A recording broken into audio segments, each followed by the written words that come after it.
പൗരുഷം പോയാൽ, രജോഗുണ വീര്യം പോയാൽ, ക്ഷാത്രവീര്യം നഷ്ടപ്പെട്ടാൽ രാജ്യം വല്ലവരിൽ നിന്ന് കൈയടക്കില്ലേ? ബാപ്പു പറഞ്ഞു, ഒരു കവളത്തടിച്ചാൽ മറ്റു കവളം കൂടെ കാണിക്കണം. ആ കവളത്തടിച്ച് എന്ത് ചെയ്യണം? ബുദ്ധന്റെ മൃത്യുവും പന്നിമാംസം കഴിച്ചതിനോട് അനുബന്ധിച്ചല്ലേ ഉണ്ടായത്. അതിനെയൊക്കെ വെള്ള പൂശേണ്ട കാര്യമൊന്നുമില്ല. ബഹുഭൂരിപക്ഷവും മയക്കുമരുന്ന് ഉപയോഗിക്കുന്നവരിൽ കുറ്റങ്ങളൊന്നും ചെയ്യാത്തവരെയാണ് കൂടുതൽ കാണാവുന്നത്. പൊസഷൻസ് ഉണ്ടാവില്ല എന്ന് തോന്നുന്നു. ആത്മവഞ്ചനയല്ലേ ചെയ്യുന്നത്. നമുക്ക് ചിരിക്കണം എന്ന് തോന്നുമ്പോൾ നമുക്ക് ചിരിക്കാൻ പറ്റുന്നില്ല, കരയണം എന്ന് തോന്നുമ്പോൾ കരയാൻ പറ്റുന്നില്ല. സംഭോഗതന്ത്രം, അങ്ങനൊരു തന്ത്രമുണ്ട്. നമ്മളെല്ലാവരും ആ തന്ത്രത്തിലൂടെ ഉൽപ്പത്തി കൊണ്ടത്. ഓരോരുത്തരും അവരവരുടെ സംസ്കാരങ്ങൾക്കനുസരിച്ച് സമയാചാരമോ അഥവാ കവളമാർഗമോ സ്വീകരിക്കുന്നു. അഘോരതന്ത്രം ഗുരുവില്ലാതെ ഒരിക്കലും സാധ്യമല്ല. ഗുരുമാർഗമായിട്ട് അഘോര കായകൽപ്പത്തെ സംബന്ധിച്ചിടത്തോളം ഹീലിംഗ് എന്നാൽ ആരോഗ്യ പുനഃസ്ഥാപനമാണ്, രോഗത്തിന് ചികിത്സയല്ല.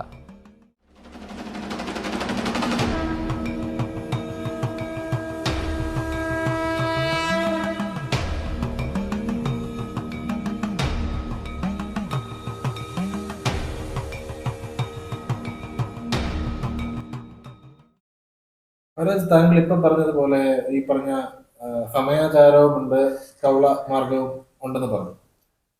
ഈ സമയാചാരത്തിൽ കൂടുതൽ കയറി നമ്മൾ പിടിക്കുകയും അതിന്റെ പുറകെ പോവുകയും ചെയ്തത് കൊണ്ടല്ലേ ഈ ഭാരതം എന്ന് പറയുന്ന നമ്മുടെ ഈ രാജ്യത്തില് അതിന്റെ സത്യത്തിൽ പറഞ്ഞാൽ ആണത്തം നഷ്ടപ്പെട്ടു പോയത്? ഒരു സംശയമില്ലാത്ത കാര്യമാണ്, ഒരു സംശയമില്ലാത്ത കാര്യമാണ്. അഹിംസ പരമോധർമ്മ എന്ന് പറഞ്ഞിട്ട് വിലപിക്കുന്നുണ്ടല്ലോ. ഒന്നിനെ കൊല്ലരുത്, ഒന്നും ചെയ്യരുത്. അതുകൊണ്ട് കൊല്ലപ്പെടുന്നു, നശിക്കുന്നു. എല്ലായിടത്തും വെട്ടുന്ന കണ്ടില്ലേ? എല്ലായിടത്തും കൊലപാതകം നടത്തപ്പെടുന്ന കണ്ടില്ലേ? എന്താ അഹിംസ? ഇവിടെ ജനനമോ മരണമോ സാധ്യമേ അല്ല. മൃത്യുവും ജീവനും രണ്ടും സങ്കല്പം തന്നെയാണ് എന്ന് തിരിച്ചറിയുന്ന അവസ്ഥ അഹിംസ. അല്ല, ലോകത്ത് ഹിംസ ഇല്ലേ? ഈ പറഞ്ഞ ശുദ്ധ ആചാരങ്ങൾ നല്ലത് തന്നെയാണ്. പക്ഷെ അതുകൊണ്ട് ബലമുണ്ടാവുന്നുണ്ടോ? ക്ഷത്രിയനും ശുദ്ധ ആചാരങ്ങളൊക്കെ തിരിഞ്ഞാൽ, ബലി കൊടുക്കാതിരുന്നാൽ എങ്ങനെ ബലമുണ്ടാവും? ബലം വേണ്ടേ? ലോകത്ത് ബലം വേണ്ടേ? ശക്തി വേണ്ടേ? ശക്തിയല്ലേ ലോകം. അതിനെ ക്ഷയിപ്പിച്ച് കളഞ്ഞപ്പോൾ പൗരുഷം ക്ഷയിച്ചു പോയി, പുരുഷത്വം പോയി. പൗരുഷം പോയാൽ, രജോഗുണ വീര്യം പോയാൽ, ക്ഷാത്രവീര്യം നഷ്ടപ്പെട്ടാൽ രാജ്യം വല്ലവരിൽ നിന്ന് കൈയടക്കില്ലേ? കുടുംബം കൈയടക്കില്ലേ? എന്നിലെ ക്ഷാത്രം പോയ എൻ്റെ മനസ്സിനെ നിയന്ത്രിക്കാനുള്ള ബലവും എനിക്ക് നഷ്ടപ്പെടുന്നില്ലേ? വ്യക്തി, സമൂഹം, രാഷ്ട്രം, വിശ്വം ഇതൊന്നും വേറെ വേറെ കഷ്ണങ്ങളൊന്നുമല്ല. ഓരോന്നും അനുസ്യൂതം വികസിച്ചുകൊണ്ടിരിക്കുന്ന ഒരവസ്ഥയാണ്. ചുരുങ്ങുകയും വികസിക്കുകയും ചെയ്യുന്നു. പക്ഷെ തുടങ്ങേണ്ട വ്യക്തിയിൽ നിന്നാണ് ഭാരതീയ സിദ്ധാന്ത പ്രകാരം. കാരണമെന്നാൽ ഞാനല്ലേ എനിക്ക് സത്യമായി അനുഭവപ്പെടുന്നുള്ളൂ. ആ സത്യദൃഷ്ടിയിലൂടെ എല്ലാം ചെയ്യണം. അത് മറന്നുപോയി. അതിന് പകരം കുറെ ഡോഗ്മാസ്, പ്രിൻസിപ്പിൾസ്, ഫിലോസഫീസ് ഇതൊക്കെ നമ്മളെ കയറി പിടിച്ചു. ആരെയും ഉപദ്രവിക്കരുത്, ആരെയും കൊല്ലരുത്. ആര് പറഞ്ഞു കൊല്ലണമെന്ന് എന്നും പറഞ്ഞ് നിന്റെ കഴുത്തിന് ആരെങ്കിലും കൈ ഞെക്കി പിടിച്ച ഏത് സന്യാസികളും കൈ തട്ടി മാറ്റൂല്ലേ? ആത്മരക്ഷ ചെയ്യണ്ടേ? ആത്മരക്ഷ ചെയ്യുന്ന സ്വന്തം സമൂഹത്തെ രക്ഷിക്കണ്ടേ? സ്വന്തം കുടുംബത്തെ രക്ഷിക്കണ്ടേ? സ്വന്തം രാഷ്ട്രത്തെ രക്ഷിക്കണ്ടേ? ഇത് നഷ്ടപ്പെട്ടു പോയതല്ലേ നമുക്ക് ഇന്നുണ്ടായ ദുരിയാവസ്ഥ. ഇന്ന് നമുക്കതിന് പകരം നല്ല മിടുക്കന്മാരായ പട്ടാളക്കാരുണ്ട്, നല്ല മിടുക്കന്മാരായ ഓഫീസേഴ്സ് ഉണ്ട്. അവരെയെങ്കിലും സപ്പോർട്ട് ചെയ്യണ്ടേ? സന്യാസിമാർക്ക് അവർക്കും വിരുദ്ധർ, അവരൊക്കെ വളരെ താഴ്ന്ന ആൾക്കാരും സന്യാസിമാരൊക്കെ അതിലും മുകളിലുള്ള ആരോ എന്തൊക്കെയാണ് ധരിച്ചു വെച്ചിരിക്കുന്നത്. അവരല്ലേ രാജ്യത്തെ രക്ഷിക്കേണ്ടത്, അല്ല എന്നെപ്പോലുള്ളവരാണോ? എന്നെപ്പോലുള്ള സമൂഹത്തിലേക്ക് ആ വീര്യത്തെ പകർത്താൻ ശ്രമിക്കുന്നു. ആർക്ക് വേണം വീര്യം? എല്ലാവർക്കും അടിമകളായിട്ടും ആനന്ദരഹിതമായിട്ടും ജീവിക്കാനാണ് ഇഷ്ടമെന്ന് തോന്നുന്നു. ആർക്ക് വേണം? അതുണർന്നാൽ മാത്രമേ സ്വയം രക്ഷപ്പെടൂ, സ്വന്തം കുടുംബം രക്ഷപ്പെടൂ, സ്വന്തം സമൂഹം രക്ഷപ്പെടൂ, സ്വന്തം രാഷ്ട്രം, സ്വന്തം ദേശം രക്ഷപ്പെടൂ. രജോഗുണത്തെ ഉണർത്തേണ്ടതുണ്ട്. വീര്യത്തെ, ക്ഷാത്രവീര്യത്തെ സാത്വികഗുണത്തോട് ചേർത്തിട്ട് ഉണർത്തേണ്ട അത്യാവശ്യമുള്ള സമയത്തോ. അല്ല എല്ലാം തമസിലാണ്ട് ദ്രവിച്ച് നശിച്ചു പോകും. ഈ തമസിൻ്റെ കാലമാണിത്. കരികാലം, കാളിയുടെ കാലം, ഇരുട്ടിൻ്റെ കാലം. ഓർമ്മ വെച്ചോളുക. ഇതിൽ ഒന്ന് രണ്ട് കാര്യങ്ങൾ എനിക്ക് അതിന്റെ എക്സ്റ്റൻഷൻ ആയിട്ട് ചോദിക്കാനുണ്ട്. ഒന്നാമത്തെ കാര്യം എന്ന് പറഞ്ഞാല് ഈ അവസ്ഥയെ അതിന്റെ എക്സ്ട്രീമിലേക്ക് എത്തിക്കുന്നതിൽ ഇതുവരെ നമ്മൾ കണ്ടുപോകുന്ന സന്യാസിമാരെന്ന് സ്വയം വിശേഷിപ്പിക്കുന്നതും ആളുകൾ അവരോധിക്കുന്നതുമായിട്ടുള്ള ആളുകൾക്ക് വലിയൊരു പങ്കില്ലേ? ഉണ്ടാവാം. അതൊക്കെ കാലത്തിന്റെ കളികൾ തന്നെയാണ്. പ്രകൃതി പരമേശ്വരന്മാർ ലീലയാണ്. അതിൽ ഇത് തിരിച്ചറിഞ്ഞെങ്കിൽ നിനക്ക് നിന്നെ മാറ്റാൻ ആഗ്രഹം ഉണ്ടെങ്കിൽ നീ മുന്നോട്ട് വരിക. അല്ല, ഇതൊക്കെ ഓക്കെ ആണെന്ന് ധരിക്കുന്നെങ്കിൽ നീ അതിൽ അമർന്നു പോയിക്കൊള്ളുക. നിന്റെ ഇഷ്ടം പോലെ സ്വാശ്രയായിട്ടും പരാശ്രയായിട്ടും നിനക്ക് ജീവിക്കാം.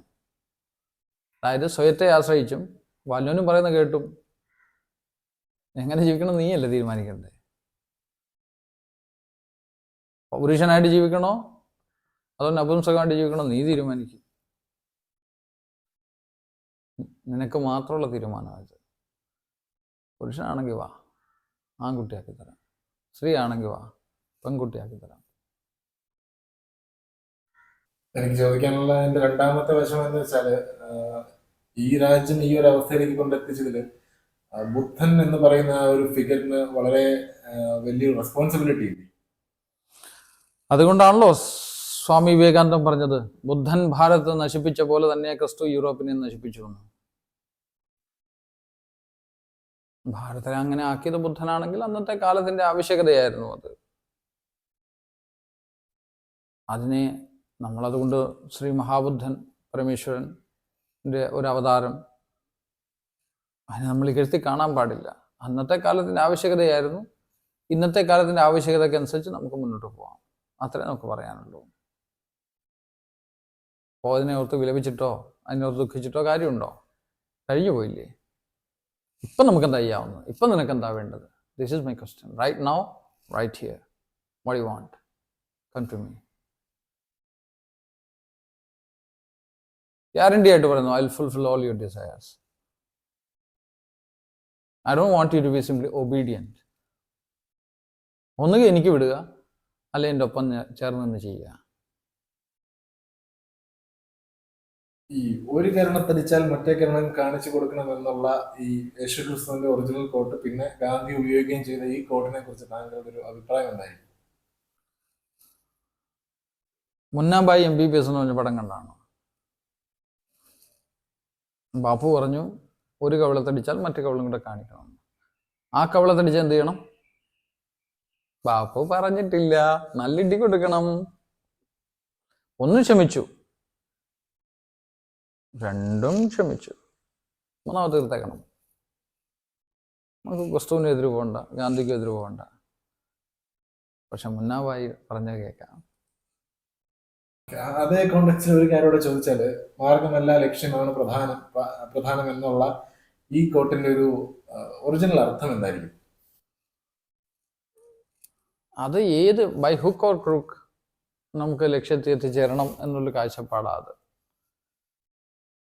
അതിനോട് എനിക്ക് യോജിക്കാൻ സാധ്യമല്ല. മാർഗവും പ്രധാനം തന്നെയാണ്. കാരണം മാർഗത്തിൽ വെച്ച് ഞാൻ അപ്രത്യക്ഷനായാലോ, അവിടുന്ന് തുടങ്ങണ്ടേ വീണ്ടും കർമ്മം. മാർഗത്തിൽ ഞാൻ എത്തിച്ചേരണം, എനിക്ക് ഇന്ന സ്ഥലത്ത് എത്തിച്ചേരണം. ഈ കളി ഇങ്ങനെയാ. ആ വഴിയിൽ എവിടെ വെച്ച് അപ്രത്യക്ഷൻ അവിടെ നിന്ന് തുടങ്ങും. എവിടെ നിങ്ങളുടെ സാധനം ഒതുങ്ങിയോ അവിടുന്ന് പിന്നെ വീണ്ടും തുടങ്ങുക അടുത്ത ജന്മത്തിൽ. അപ്പം മാർഗം പ്രധാനമല്ലേ? ചിലപ്പോൾ നമുക്ക് അടുത്ത പറഞ്ഞ വരുമ്പോൾ ലക്ഷ്യം തെറ്റിപ്പോയാലോ. മാർഗവും പ്രധാനമാണ്, ലക്ഷ്യവും പ്രധാനമാണ്. മാർഗവും ബ്രഹ്മചര്യം, എത്തിച്ചേരേണ്ടതും ബ്രഹ്മചര്യത്തിലാണ്. ശ്രീകൃഷ്ണൻ അങ്ങനെ പറഞ്ഞു എന്നൊക്കെ നിങ്ങളെ ആരാ പഠിപ്പിച്ചിരിക്കുന്നത്? ശ്രീകൃഷ്ണൻ പറഞ്ഞു, ഈ സത്യത്തെ ഒന്ന് ഇന്നുകൊണ്ട് തന്നെ കർമ്മം ചെയ്യടാന്ന് പറഞ്ഞു. അത്രേ പറഞ്ഞിട്ടുള്ളൂ. സർവധർമാൻ പരിത്യജ്യ മാമേകം ശരണം വ്രജ. എന്നെ നീ ശരണം പ്രാപിക്കുക, ഞാൻ സർവ്വ പ്രശ്നങ്ങളിൽ നിന്ന് മാറ്റിക്കോളാം. പക്ഷെ കർമ്മം നീ ചെയ്യണം. കർമ്മത്തിൽ വരുത്തുന്ന പ്രക്ഷിപ്തങ്ങൾക്ക്, തെറ്റുകൾക്ക് നീ തന്നെ ഉത്തരവാദിത്വം. ഇനി നീ എന്നിൽ ഉറച്ചായതെങ്കിൽ ആ പാപം ഞാൻ ഏറ്റോളാം. വിട്, നീന്റെ പണിയെടുക്കുക. ആത്മാർത്ഥയോടെ, ഏകാഗ്രതയോടെ, ലക്ഷ്യബോധത്തോടുകൂടി നിന്റെ സ്വഭാവത്തിന് അനുസൃതമായിട്ടുള്ള കർമ്മം നീ ചെയ്യുക. എഫക്റ്റീവ്ലി താങ്കൾ ബുദ്ധനല്ലേ പറയുന്നത്? അതിന് സത്യം പറഞ്ഞവരൊക്കെ ഒന്നല്ലേ പറഞ്ഞിട്ടുള്ളൂ, വേറെ വല്ലതും പറഞ്ഞിട്ടുണ്ടോ? ബുദ്ധൻ പറഞ്ഞത് എന്തെന്നാ, ആശയില്ലാണ്ടാവണമെങ്കിൽ, ആശയുണ്ടെങ്കിൽ നിരാശ ഉണ്ടാവും, നിരാശയില്ലാണ്ടാവണേ ആശ ഉണ്ടാവരുത്. അത്രയല്ലേ ബുദ്ധൻ പറഞ്ഞുള്ളൂ. ബുദ്ധന്റെ മൃത്യുവും പന്നിമാംസം കഴിച്ചതിനോട് അനുബന്ധിച്ചല്ലേ ഉണ്ടായത്? അത് മറന്നുപോയോ? അതിനെയൊക്കെ വെള്ള പൂശേണ്ട കാര്യമൊന്നുമില്ല. ബുദ്ധൻ ക്ഷത്രിയനായിരുന്നു, മാംസം ഭക്ഷിക്കുമായിരുന്നു, അതിനെന്താ കുഴപ്പം? ഒന്നിനും വെള്ള പൂശണ്ട. യാഥാർത്ഥ്യബോധത്തോടെ കാര്യത്തിനെ കാണാം. ഇന്ന് നമുക്കതുകൊണ്ടുള്ള പ്രയോജനം എന്താണെന്ന് കാണാം. സയൻസും ആവശ്യമുണ്ട്, ടെക്നോളജി ആവശ്യമുണ്ട്, പ്രാചീനമായ ശാസ്ത്രങ്ങളും ഗുരുക്കന്മാർ പകർന്നു തന്ന ജീവിതാനുഭവങ്ങളും പരിചയങ്ങളും അതും ഇന്ന് ആവശ്യമുണ്ട്. ഇനിയെല്ലാം കൾമിനേറ്റ് ചെയ്ത് ഒരു വിശ്വ പൗരനായി മാറുക. വസുധൈവ കുടുംബകം എന്നല്ലേ സനാതന ഉദ്ഘോഷം. ഈ വിശ്വം മുഴുവൻ നമ്മുടെ കുടുംബമാണ്. ഇവിടെ Europeans black, white, yellow, brown ഇതൊന്നും ഇല്ല. ഇതെല്ലാം ഒരു പറയേണ്ട മക്കളാണ്. പല ദേശങ്ങളിൽ, പല കാലങ്ങളിൽ, പല രൂപങ്ങളിൽ, പല പേരിലൊക്കെ അറിയപ്പെടുന്നു. ഒരച്ഛൻ്റെ മക്കളായതെല്ലാം, ഒരമ്മയുടെ മക്കളാണ് നമ്മളെല്ലാം. ഈ സത്യത്തിൽ ഉണര്. ഇതിൽ ഉറച്ചു നിന്നുകൊണ്ട് ലോകത്ത് എങ്ങനെ ഫങ്ഷൻ ചെയ്യണോ അങ്ങനെ ചെയ്യേ. ലക്ഷ്യം ഇതായിരിക്കണം. അപ്പൊ മാർഗമോ ലോകത്ത് ആനന്ദത്തോടെ ജീവിക്കാന്നുള്ളല്ലേ മാർഗം. അതിന് വരുന്ന ഒബ്സ്റ്റക്കിൾസ് ഒക്കെ മാറ്റി വെക്കണം. ചിലതൊക്കെ സഹിക്കേണ്ടി വരും, ചിലതൊക്കെ സുഖിക്കേണ്ടി വരും. അതങ്ങനെ മുന്നേറി ജീവിതത്തിൽ. മഹാരാജ്, ഇന്നത്തെ high octane, high stress, high കോർപ്പറേറ്റിലൊക്കെ വർക്ക് ചെയ്യുന്ന ആൾക്കാരും അതേപോലെ ഹൈലി അച്ചീവിങ് ആയിട്ടുള്ള പ്രൊഫഷണലിസം ഒക്കെയുള്ള ഒരു ലോകമാണ് നമ്മുടെ ഇന്നത്തേത്. അപ്പോ ഈ ഒരു ഫാസ്റ്റ് പേസ് ലൈഫില് പാഞ്ഞുകൊണ്ടിരിക്കുന്നവർക്ക്, അതായത് മണി ഉണ്ടാക്കണം, പൈസ ഉണ്ടാക്കണം എന്നുള്ളത് അതിന്റെ ലക്ഷ്യമായിട്ട് കരുതുന്ന ഈ ആളുകൾക്കും ഒക്കെ ഈ പറയുന്ന തന്ത്രവും മന്ത്രവും ഒക്കെ വിശ്വസിച്ച് അതിൽ വന്നിരുന്ന് ചെയ്താല് ഗുണമുണ്ടാവുന്നുള്ളതിന് എന്തെങ്കിലും ഒരു ഉറപ്പുണ്ടോ? ഈ തന്ത്രവും മന്ത്രവും വിശ്വസിക്കാന്ന് പറയുമ്പോൾ നിങ്ങൾ ഏതാണ്ട് ഇതിനെല്ലാം കൂടെ അന്ധവിശ്വാസ പ്രവണതയായിട്ട് കാണുന്നതുകൊണ്ടാണ് അങ്ങനെ ചോദിക്കുന്നത്. ഇവർക്കൊക്കെ പ്രയോജനം ഉണ്ടോ എന്ന് ചോദിക്കുന്നത് ഇവർക്കല്ലേ ഏറ്റവും കൂടുതൽ ആവശ്യമുള്ളത്. സാധാരണ വീട്ടിൽ 2 പശുവിനെ വളർത്തി കുറച്ച് പുല്ലും ചെത്തിയിട്ട് ജീവിക്കുന്ന ഒരു തന്ത്രമന്ത്രാദികളുടെ ആവശ്യമുണ്ടോ? കാരണം അവർക്ക് നല്ല സുഖമായിട്ട് ഉറക്കം കിട്ടുന്നുണ്ട്, ആരോഗ്യമുണ്ട്, ഇല്ലേ? നല്ല പശുവിൻ്റെ പാലും കുഴിച്ച് നല്ല പച്ചക്കറികളൊക്കെ കൃഷി ചെയ്ത് സ്വസ്ഥമായിട്ട് ആരോഗ്യത്തോടെ ഇരുന്ന് പ്രകൃതിയുമായിട്ട് ഇണങ്ങി ജീവിക്കുന്നവർക്ക് ഇതിൻ്റെ വല്ല ആവശ്യമുണ്ടോ? ഇല്ല. ഇന്ന് ഈ ഹൈ സ്ട്രെസ്ഫുൾ ആയിട്ടുള്ള, ഹൈലി ഇൻ്റലിജൻ്റ് ആയിട്ടുള്ള, ഹൈ പ്രൊഫഷണൽ ആയിട്ടുള്ള, ഹൈ കോർപ്പറേറ്റ്സുകളിൽ വർക്ക് ചെയ്യുന്ന മനുഷ്യർക്കല്ലേ ഇന്ന് റിലാക്സേഷൻ ഇല്ലാത്തത്. അവർക്കല്ലേ ആരോഗ്യമില്ലാത്തവർക്ക്, അവർക്കല്ലേ നല്ല ഭക്ഷണം കിട്ടാത്തത്, അവർക്കല്ലേ പ്രകൃതിയായിട്ട് സ്പർശിക്കാനുള്ള, മണ്ണിൽ ചവിട്ടി നടക്കാനുള്ള ഓപ്പർച്യൂണിറ്റി ഇല്ലാത്തത്. അവരല്ലേ ഓരോ നിമിഷവും സ്ട്രെസ് ഹോർമോണിൻ്റെ കയ്യിൽ ഞെളിവിരി കൊണ്ട് പെട്ട് ദുഃഖിച്ച് വിഷമിച്ചൊക്കെ ജീവിക്കുന്നത് അല്ലേ? Still they have to manage their smile on the face. എന്തു ഒരു ബോഗസ് ലൈഫാണ് ജീവിക്കേണ്ടി വരുന്നത്. അകത്ത് നീറുമ്പോഴും നമ്മൾ മുഖത്തൊരു പുഞ്ചിരി, അകത്ത് തെറി വിളിക്കുമ്പോഴും പുറത്ത് 32 പല്ലും കാട്ടിയുള്ള ചിരി.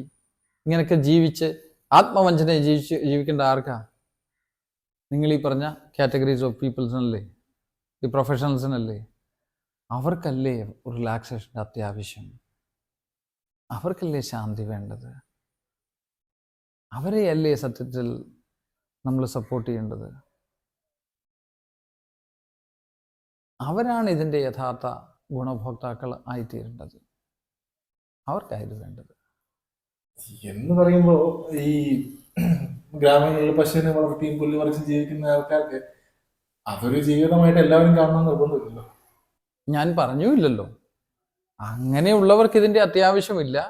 അങ്ങനെ അല്ലാത്തവർക്ക്, ഇത്തരം ഈ സ്യൂഡോ വേൾഡിൽ, സ്യൂഡോ റിയാലിറ്റിയിൽ ജീവിക്കുന്ന ആൾക്കാർക്കല്ലേ ഇതിൻ്റെ കൂടുതൽ ആവശ്യം എന്ന് ഞാൻ ചോദിച്ചതേ ഉള്ളൂ. അല്ലെങ്കിൽ എൻ്റെ അഭിപ്രായം അങ്ങനെയുള്ളവർക്കാണ് വേണ്ടത് എന്നുള്ളത് ഞാൻ അവതരിപ്പിച്ചെന്നേ ഉള്ളൂ. അല്ലാതെ എല്ലാവരും അങ്ങനെ ജീവിക്കണമെന്നോ എല്ലാവരും പശുവിനെ വളർത്തി ജീവിക്കണമെന്നോ ഞാൻ പറയുന്നില്ല.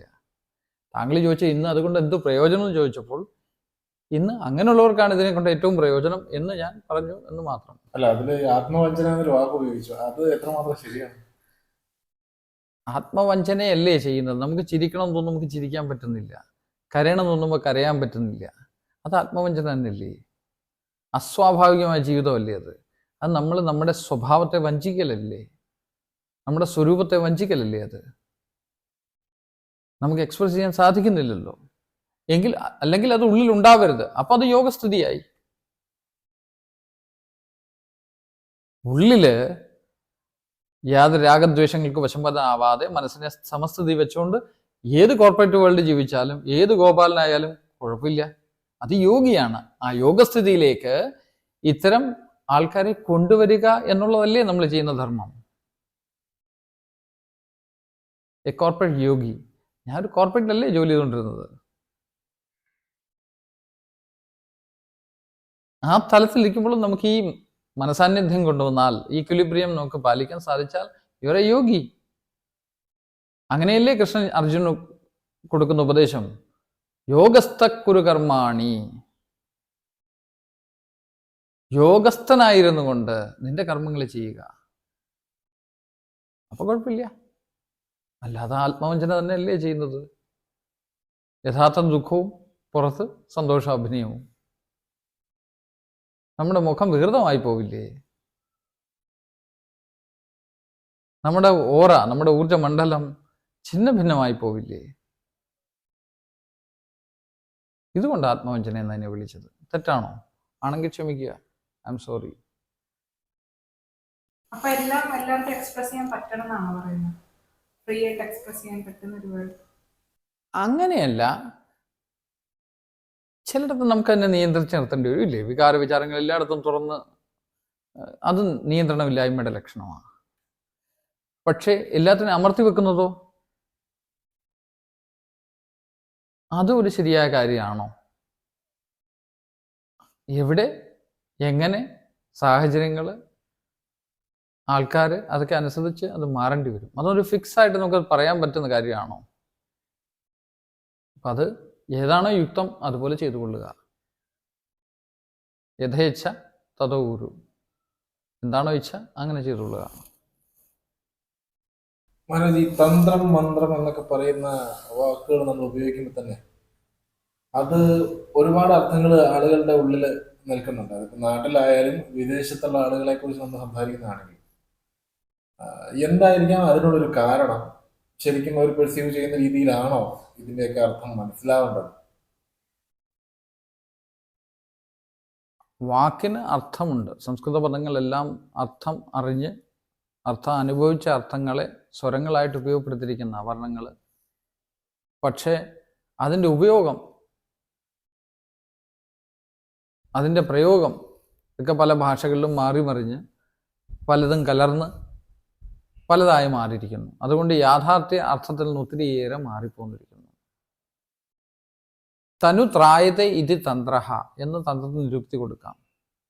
തനുവിനെ, അതായത് ശരീരത്തെ, ശരീരം എന്ന് വെച്ചാൽ സ്ഥൂലമായ ശരീരവും സൂക്ഷ്മമായ ശരീരവും, അതായത് ശരീരവും മനസ്സിനെയും പ്രൊട്ടക്റ്റ് ചെയ്യാനുള്ള അറിവുകളുടെ സംഘാതമാണ് തന്ത്രശാസ്ത്രം. അതിൻ്റെ ഉപായങ്ങളാണ് മന്ത്രയന്ത്രാദികൾ. അത് ഇന്ന് ഏത് അർത്ഥത്തിൽ ഉപയോഗിക്കുന്നു? വെസ്റ്റിൽ അല്ലെങ്കിൽ വെസ്റ്റേണേഴ്സ് ഇന്ന് അവരെ കണ്ടുപിടിച്ച ഇന്ത്യക്കാരും വിചാരിക്കുന്ന തന്ത്രം എന്നാൽ സെക്സ് എന്നുള്ള അർത്ഥത്തിലാണ്, അല്ലേ? സംഭോഗതന്ത്രം, അങ്ങനൊരു തന്ത്രമുണ്ട്. നമ്മളെല്ലാവരും ആ തന്ത്രത്തിലൂടെ ഉൽപ്പത്തി കൊണ്ടത്. പക്ഷെ അത് ശരിയായിട്ട് അനുഷ്ഠിക്കാത്തത് കൊണ്ട് നമ്മുടെ ബുദ്ധിയും മനസ്സുമൊക്കെ വികലമായിരിക്കുന്നു. ദമ്പതിക്രിയ എന്ന് പറയുന്ന സംഭോഗതന്ത്രമുണ്ട്. ഓരോ മണ്ഡലങ്ങളിലും ഓരോ ജ്ഞാനത്തിൻ്റെ ഓരോ കൈവരികളിലും ഈ തന്ത്രശാസ്ത്രം പ്രയോഗപ്പെട്ടിരിക്കുന്നു. സയൻസ് ആൻഡ് ടെക്നോളജി എന്ന് പറയുന്നത് ഇതൊക്കെ തന്നെയാണ്, പഴയ അർത്ഥത്തിലാന്ന് മാത്രം. അപ്പോൾ ഇന്നത്തെ കാലത്ത് അതിൻ്റെ അർത്ഥമോ അതിൻ്റെ ആഴമോ വ്യാപ്തിയോ ഒന്നും മനസ്സിലാക്കാതെ നമ്മളതിനെ ഉപയോഗപ്പെടുത്തുന്നത് കൊണ്ടാണ് ഇങ്ങനെയൊക്കെ മനുഷ്യർ ധരിച്ചിരിക്കുന്നത്. അതിക്കാലത്ത് തെറ്റിദ്ധരിക്കേണ്ടതും തെറ്റിദ്ധരിപ്പിക്കപ്പെടേണ്ടതും പ്രകൃതിയുടെ പ്രവർത്തന ഫലമായിട്ടാണ്. അതിൽ ആര് സത്യത്തെ ആശ്ലേഷിക്കാൻ ആഗ്രഹിക്കുന്നോ അവർക്ക് സത്യസന്ധമായ അർത്ഥം ഇന്നും തെളിഞ്ഞു കിട്ടുന്നതാണ്. അതുകൊണ്ട് അതെങ്ങനെ ഇരുന്നാലും, വാക്കുകളെ എങ്ങനെ ആര് പ്രയോഗിച്ചാലും അത് നമുക്ക് പ്രശ്നമുളവാക്കുന്നതല്ല. ചെവിയുള്ളവർ കേൾക്കട്ടെ, കണ്ണുള്ളവർ കാണട്ടെ. നേരത്തെ താങ്കൾ പറഞ്ഞതിൽ രണ്ട് മാർഗങ്ങളെ കുറിച്ച് പറഞ്ഞിരുന്നു. ഒന്ന് സമയാചാരവും ഒന്ന് കൗളമാർഗവും. സമയാചാരം എന്നുള്ളത് നമുക്ക് അതിൽ നിന്ന് മനസ്സിലായത് ലൈറ്റർ ആയിട്ടുള്ള പാത്ത് എന്നാണ്. വാമാചാരം എന്ന് പറയുമ്പോൾ അതിൽ പഞ്ചമകാരങ്ങളെ കുറിച്ചും സംസാരം വന്നിരുന്നു. അപ്പൊ അതില് മത്സ്യം, മാംസം, മൈഥുനം എന്നുള്ള കാര്യങ്ങളൊക്കെ പറഞ്ഞു പോയിരുന്നു. ഇതൊന്നും നിഷിദ്ധമല്ല എന്നുള്ളതാണ് അതുകൊണ്ട് പറഞ്ഞു വെക്കുന്നത്. അതോ ഇതൊക്കെ ഉപയോഗിച്ചിട്ടാണ് ഈ ടെക്നോളജി പ്രയോഗിക്കേണ്ടത് എന്നാണോ പറയുന്നത്? സമയാചാരമാർഗത്തിലും പഞ്ചമകാരങ്ങളെ പറയും. പക്ഷേ അതിന് ഈ വാക്കുകളുടെ അർത്ഥത്തിലുള്ള വസ്തുക്കളല്ല ഉപയോഗിക്കുന്നത്, അതിന് വേറെ അർത്ഥമാണ് കൽപ്പിച്ചിരിക്കുന്നത്. പക്ഷേ കൗളമാർഗത്തിൽ ബലിയും തർപ്പണവും ഒക്കെയുള്ള മാർഗങ്ങളിൽ മാംസവും മത്സ്യവും മദ്യവും മൈഥുനവും മുദ്രയും ഒക്കെ ഫിസിക്കൽ ഫോമിൽ തന്നെ ഉപയോഗപ്പെടുത്താറുണ്ട്. കൗളമാർഗത്തിൽ ഇതിന് പ്രാധാന്യമുണ്ട്. ആ മാർഗത്തിലൂടെ കടന്നു പോകുമ്പോൾ ഇത്തരം കാര്യങ്ങളൊക്കെ ചെയ്യേണ്ടി വന്നേക്കാം. മറ്റു മാർഗത്തിൽ എൻ്റെ ആവശ്യമില്ല. മാത്തമാറ്റിക്സ് ഇഷ്ടമില്ലാത്തവർ സയൻസ് ഗ്രൂപ്പുകളോ മാത്സോ ഫിസിക്സോ ഒന്നും പഠിക്കാറില്ലല്ലോ. അവർ കോമേഴ്സും ഹിസ്റ്ററിയൊക്കെ അല്ലേ പഠിക്കാറ് കോളേജിൽ പോകുമ്പോൾ. കാരണം അവർക്ക് താല്പര്യമുള്ള വിഷയത്തിൽ കൂടെ അവർ പോകുന്നു. അതുകൊണ്ട് അവർ മോശക്കാരെന്ന അർത്ഥമൊന്നും ആക്കുന്നില്ലല്ലോ. എന്നാൽ ചിലർക്ക് ഈ വിഷയങ്ങളിലാണ് താല്പര്യം, അവരാ വഴി കൂടെ പോകുന്നു. ഓരോരുത്തരും അവരവരുടെ സംസ്കാരങ്ങൾക്കനുസരിച്ച് സമയാചാരമോ അഥവാ കൗളമാർഗമോ സ്വീകരിക്കുന്നു.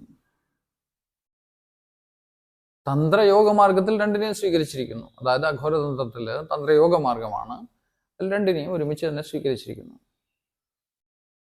ജ്ഞാനത്തിനും ഭക്തിക്കും തുല്യ പ്രാധാന്യം തന്നെയുണ്ട്. ഇതിപ്പോ അങ്ങനെ ടെക്നിക്കായിട്ട് പറയുമെങ്കിലും സ്ത്രീയും പുരുഷനും അനുഷ്ഠിക്കേണ്ട രീതിക്ക് എന്തെങ്കിലും വ്യത്യാസം ഉണ്ടാവും? തീർച്ചയായും ഉണ്ട്. സ്ത്രീ ഭാവത്തിന് പ്രാധാന്യം കൊടുത്ത്, പുരുഷൻ ജ്ഞാനത്തിന് പ്രാധാന്യം കൊടുത്ത് ആണ് അനുഷ്ഠിക്കേണ്ടത്. ഇനി സ്ത്രീയിൽ സ്ത്രീയാണെങ്കിൽ എന്നുള്ളതാണ് ഞാൻ പറഞ്ഞത്. പുരുഷനെ സംബന്ധിച്ചാണ് പറഞ്ഞത്.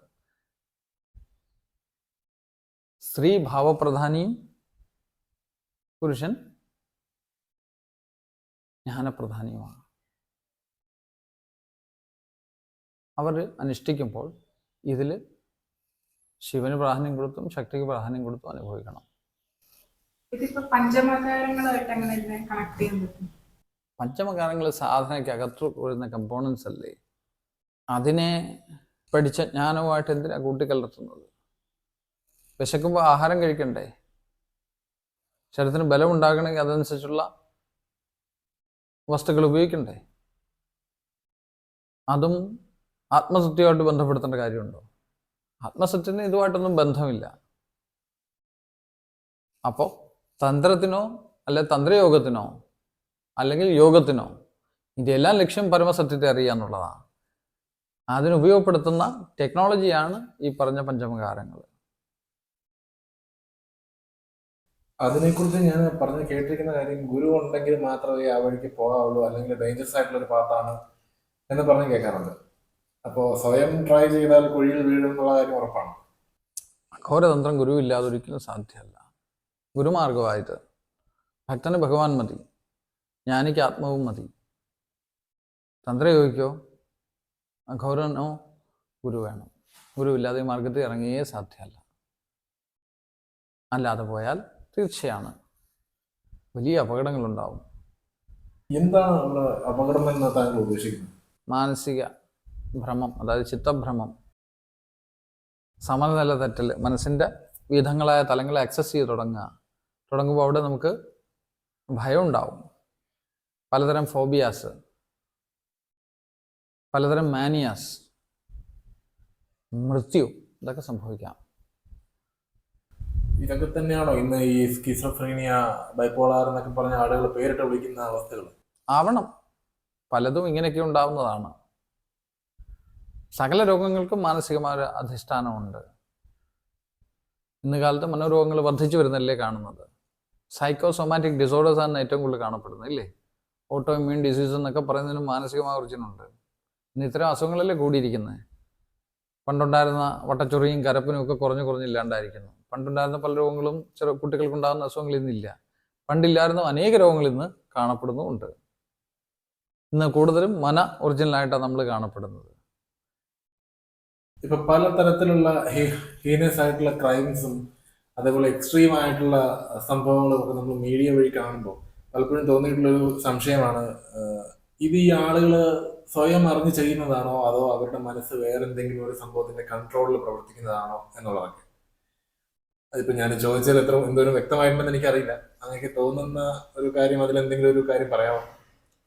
ഇന്ന് ഈ വിചിത്രവും അതിക്രൂരവുമായിട്ടുള്ള പല പൈശാചിക വൃത്തികളും കേരള സമൂഹത്തിൽ ധാരാളം മനസ്സിനെ നടുക്കുന്ന ഒത്തിരി സംഭവങ്ങൾ ഉണ്ടാവാറുണ്ട്. ഇതൊക്കെ ചെയ്ത കുട്ടികളുടെ കണ്ണിലേക്ക് നോക്കിയിട്ടുണ്ടോ? അവർ കുറ്റവാളി ലക്ഷണങ്ങളാണോ ഒരു നിസ്സംഗത്വമാണോ പലരുടെയും കണ്ണുകളിൽ സ്ഫുരിക്കുന്നത്? പണ്ട് കുറ്റവാളികളുടെ കണ്ണുകൾ നോക്കിയേ കുറ്റവാളി ആണെന്നല്ലേ? ഇവരിൽ എന്തുകൊണ്ടിത്? അപ്പോൾ പറയും മയക്കുമരുന്നിന് അടിമപ്പെട്ടിട്ടാണ്. അങ്ങനെയാണെങ്കിൽ മയക്കുമരുന്നിന് അടിമപ്പെട്ട് എത്രയോ പേരുണ്ട്. അവർ ഒരു കുറ്റമോ ഒരു കൊലപാതകമോ ഒരു ദുഷ്ടതയും കാണിക്കാത്ത ഒത്തിരി പേരെ കാണാറില്ലേ സമൂഹത്തിൽ? പണ്ടുകൊണ്ടിരുന്നുകൊണ്ടില്ലേ?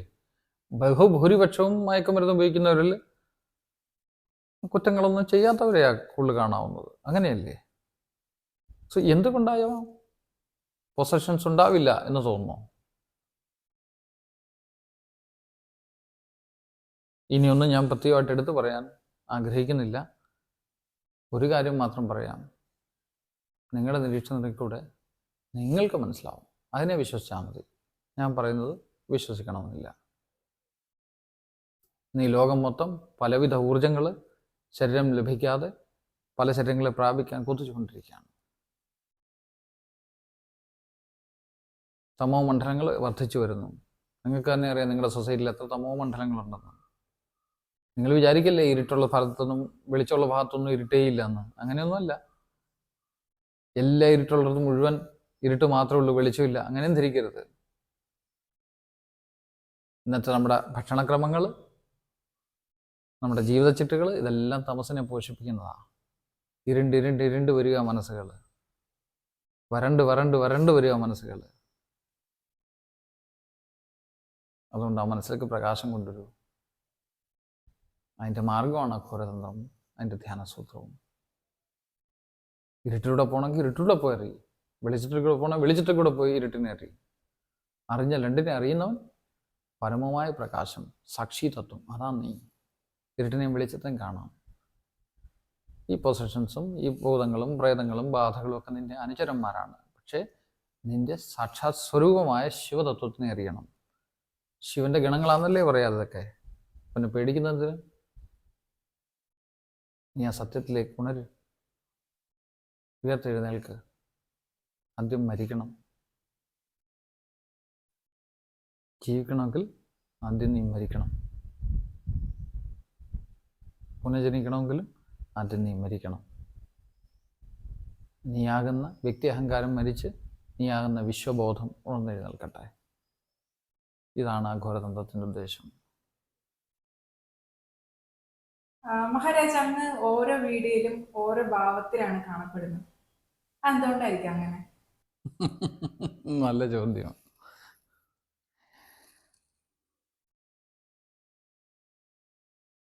അഘോരി പരമേശ്വര സ്വരൂപമാണ്. പ്രകൃതിയുടെ ഉപാസകനാണ്. പ്രകൃതിയെ നിരന്തരം നിരീക്ഷിച്ചുകൊണ്ടിരിക്കുന്നവന്റെ ഭാവം എന്തായിരിക്കും? നിരീക്ഷിച്ചുകൊണ്ടിരിക്കുകയാണെങ്കിൽ അതൊരു സ്ഥിരഭാവം, നിർഗുണഭാവം അല്ലേ? ആ പ്രകൃതിയുമായി ചേർന്നിരിക്കുന്ന പരമേശ്വര തത്വമാകുമ്പോൾ, ഇത് സദാശിവ തത്വത്തെ പറ്റിയാണ് നിരീക്ഷിച്ചുകൊണ്ടിരിക്കുകയെന്ന് വെച്ചാൽ ശാന്ത. പരമേശ്വര തത്വമായോ മാറുമ്പോൾ എന്താവും? അതിനനുസരിച്ച് അവന്റെ നിറം മാറില്ലേ? സ്ഫടികത്തിന്റെ അടുത്ത് കൊണ്ടൊരു ചുവന്ന പൂ വെച്ചാൽ സ്ഫടികം ചുവന്ന പോലെ തോന്നും. സ്ഫടികം എന്ന് വെച്ചാൽ മനസ്സിലായോ? ഒരു ട്രയാങ്കിളോ ക്യൂബോ എന്താണെന്ന് വെച്ചാൽ ഗ്ലാസ് പോലുള്ള രൂപം. അതിൻ്റെ അടുത്ത് കൊണ്ട് ചുവന്ന പൂ വെച്ചാൽ ചുവന്ന പോലെ തോന്നും, പച്ചല വെച്ചാൽ പച്ചച്ചിരിക്കും, വെളുത്ത പഞ്ഞി കൊണ്ട് വെച്ചാൽ അത് വെളുപ്പ് പ്രതിഫലിപ്പിക്കും എന്ന് പറഞ്ഞതുപോലെ പ്രകൃതിയിലുണ്ടാകുന്ന പരിണാമങ്ങൾ അവൻ്റെ ഭാവത്തിൽ കാണപ്പെടും. അവൻ ചിലപ്പോൾ കുട്ടിയെ പോലെ, ചിലപ്പോൾ നിഷ്കളങ്കനായി, ചിലപ്പോൾ ക്രൂദ്ധനായിട്ട്, ചിലപ്പോൾ പിശാചിനെ പോലെ ഭ്രാന്തനായി ഒക്കെ കാണപ്പെടും. ചിലപ്പോൾ ജ്ഞാനിയായി, ഭക്തനായി, ശാന്തനായി ഒക്കെ കാണാം. അപ്പൊ ഈ ഓരോ വീഡിയോസിൽ വരുമ്പോൾ ചോദിക്കുന്ന ആൾക്കനുസരിച്ചിട്ടായിരിക്കുമോ ഭാവം മാറുക? അതേ, ചോദ്യകർത്താവിനല്ലേ ഉത്തരം പോകുക, ചോദ്യത്തിനല്ല. അതുകൊണ്ട് തന്നെയാണ് നേരിട്ട് വന്ന് ചോദിക്കൂ എന്ന് പറയുന്നത്. രണ്ടുപേര് ഒരേ ചോദ്യം ചോദിച്ചാൽ വ്യത്യസ്ത ഉത്തരമായിരിക്കാം. രണ്ടുപേര് എന്നുള്ളത് മാറ്റി ഒരാൾ തന്നെ വ്യത്യസ്ത സാഹചര്യങ്ങളിൽ, വ്യത്യസ്ത ദിവസങ്ങളിൽ, വ്യത്യസ്ത ഭാവങ്ങളിൽ ചോദ്യം ചോദിച്ചാൽ വ്യത്യസ്ത ഉത്തരമായിരിക്കാം. അപ്പൊ ചോദ്യകർത്താവിനനുസരിച്ചാണ് ഉത്തരങ്ങൾ രൂപപ്പെടുന്നത്, ചോദ്യത്തിനനുസരിച്ചല്ല. ഇത് മനസ്സിലാക്കണം. സ്പോണ്ടേനിയസ് അല്ലേ, ഇറ്റ്സ് നോട്ട് പ്രിപ്പയർഡ്, സ്വാഭാവികമായിട്ട് വരുന്നതല്ലേ, ഇറ്റ്സ് നോട്ട് പ്രാക്ടീസ്ഡ്. അത് മനസ്സിലാക്കുക. അതുകൊണ്ടാണ് വ്യത്യസ്തമാകുന്നതും, അതുകൊണ്ടാണ് വ്യത്യസ്ത ഭാവങ്ങൾ കാണപ്പെടുന്നതും. അങ്ങനെ പറയുമ്പോൾ ഇപ്പോൾ ഒരു 100 പേര് അങ്ങയുടെ ഒരു പ്രഭാഷണത്തിലോ അല്ലെങ്കിൽ ക്ലാസ്സിലോ വന്നിരിക്കുന്നു എന്ന് വിചാരിക്കുക.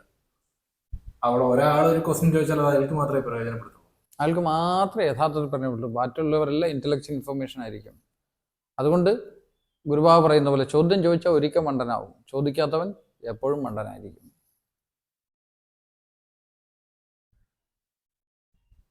അപ്പൊ അങ്ങനെ വരുമ്പോ എല്ലാവർക്കും പ്രയോജനപ്പെടുത്തില്ല. അതുകൊണ്ട് തന്നെ ഗുരു ശിഷ്യന് മാത്രം അവകാശപ്പെട്ടതാണ്. മറ്റുള്ളവർക്കെല്ലാം ആചാര്യനാണത്. ഇൻഫർമേഷൻ കളക്ട് ചെയ്യാൻ വേണ്ടി പോയിരിക്കുന്നതാണ്. They are not there to learn. അവിടെ അറിയുക എന്ന് പറഞ്ഞാൽ അനുഭവിക്കുക എന്നർത്ഥം. ഗുരുവിനെ അനുഭവിക്കുക ചെയ്യുന്നത്. മൗനഘനമാർന്നിരിക്കുന്ന ഗുരുസ്വരൂപത്തെ അനുഭവിക്കാനാണ് പോകുന്നത്. അല്ല കുറെ ഇൻഫർമേഷൻ കേട്ട് തലനിറയ്ക്കാനല്ല. സംശയം ഉണ്ടെങ്കിൽ ചോദ്യം ചോദിക്കുകയും ചെയ്യണം. സംശയങ്ങളിൽ നിന്നെല്ലാം അപ്പുറം കിടക്കണ്ടേ, സംശയങ്ങളൊക്കെ വിച്ഛിന്നമായി പോകണം. സംശയിക്കുന്നവനേ ഇല്ലാണ്ടാവണം. കൗതുകം കൊണ്ട് ചോദിക്കാം പിൽക്കാലത്ത്. ആനന്ദം കൊണ്ട് പലപ്പോഴും നമ്മൾ എക്സ്പ്രസ് ചെയ്യുകയോ ചോദ്യങ്ങൾ ചോദിക്കുകയൊക്കെ ചെയ്തേക്കാം. അത് വേറൊരു കാര്യം. എല്ലാവരും തന്നെ വളരെ വളരെ അപൂർവം പേരൊഴിച്ച് എല്ലാവരും തന്നെ ചോദ്യങ്ങൾ ചോദിക്കുന്ന അറിവിന് വേണ്ടിയാണ്. അറിഞ്ഞ് നിറച്ച് വെക്കാനും നമ്മുടെ ഹാർഡ് ഡിസ്കിൽ സ്റ്റോർ ചെയ്ത് വെക്കാനുമാണ്. കാരണം എന്നാൽ ഈ കാലത്ത് എല്ലാം കോപ്പി ആൻഡ് പേസ്റ്റ് ആണല്ലോ. ഏതെങ്കിലും പക്ഷം പിടിച്ച് നിൽക്കുന്നവരാണല്ലോ എല്ലാവരും തന്നെ. എല്ലാവരും ഏതെങ്കിലും ഡോഗ്മ, ഫിലോസഫി, പൊളിറ്റിക്സ് എന്തിലെങ്കിലും പിടിച്ചു നിൽക്കുന്നവരാണല്ലോ. സ്വതന്ത്രം ആരും ഇല്ലല്ലോ. ഉണ്ടെങ്കിൽ എക്കാലത്തും അത് അങ്ങനെ തന്നെ ആയിരുന്നു. എക്കാലത്തും സത്യം അറിയാൻ ശ്രമിച്ചിരുന്ന ഒരു വളരെ അപൂർവം പേരാ.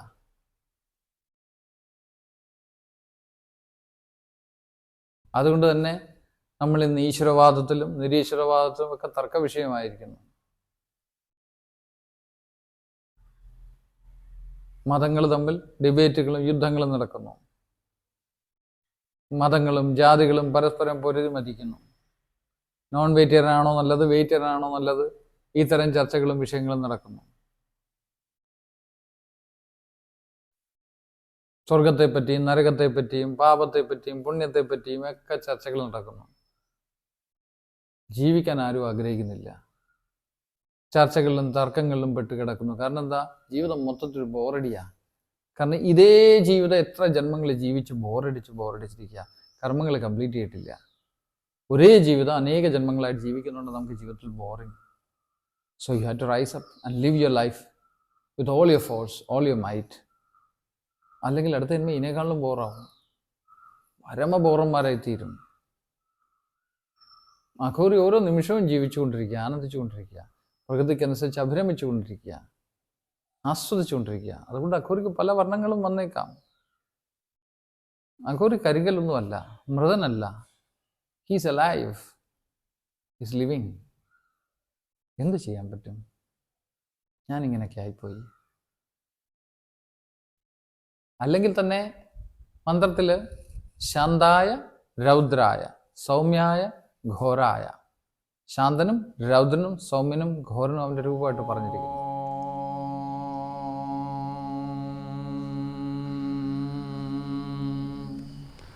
അഘോരായ നമസ്തുഭ്യം ഘോരഘോരതരായ ച സർവമൃത്യും വിനാശായ അഘോരാത്മനേ നമഃ. ഘോര ഘോര തരതനുരൂപ. ഘോരനും അഘോരനുമാണ്. ഘോരയോട് ചേരുന്നുണ്ടോ ഘോരൻ, അല്ലെങ്കിൽ അഘോരൻ ശാന്തൻ. പ്രകൃതിയായിട്ട് ചേരുന്ന പുരുഷന് വർണ്ണങ്ങളുണ്ടായി വരും. നിർഗുണൻ പരമേശ്വരൻ, പരമേശ്വരൻ്റെ സമ്പൂർണമായ സദാശിവൻ, ബ്രഹ്മം എന്ന് വിളിക്കുന്ന തത്വം. അവിടെ നിശ്ചലത്വമാണ്, ശാന്തിയാണ് എൻ്റെ സ്വരൂപം. അഘോരി ഒരു ശിഷ്യനാണ്, അഘോരി ഒരു സാധകനാണ്, അഘോരി ഒരു ഭ്രാന്തനാണ്. അഘോരി ഇങ്ങനെയൊക്കെ കണ്ടാൽ മതിയാവും. നിങ്ങൾക്ക് എന്താണോ വേണ്ടത് അത് നേടുക. അഘോരിയെ നിരൂപിക്കണ്ട, സ്വയം നിരൂപണം നടത്തുക. ഈ പാവം ഇങ്ങനെയൊക്കെ ജീവിച്ചു പൊക്കോട്ടെ ഈ സമൂഹത്തിൻ്റെ ഇടയിലൂടെ, ആർക്കും ഒരു ശല്യം ആവാതെ. ആർക്കെങ്കിലും പ്രയോജനം ഉണ്ടെങ്കിൽ അവർ വന്ന് പ്രയോജനപ്പെടുത്തിക്കോട്ടെ. ആ പറയുന്നതിൽ എന്ത് സാങ്കത്യമാണുള്ളത്? താങ്കൾ യൂട്യൂബിൽ ഇരുന്ന് സംസാരിക്കുന്നത്, അപ്പൊ എന്നിട്ട് സൈഡ് കട ജീവിച്ച് പൊക്കോട്ടെ എന്ന് പറഞ്ഞാൽ അതെങ്ങനെ പ്രാക്ടിക്കലി പോസിബിൾ ആവുക? ഞാൻ യൂട്യൂബിൽ കൂടെ സംസാരിക്കുന്നു. എനിക്ക് ചാനലുണ്ടോ?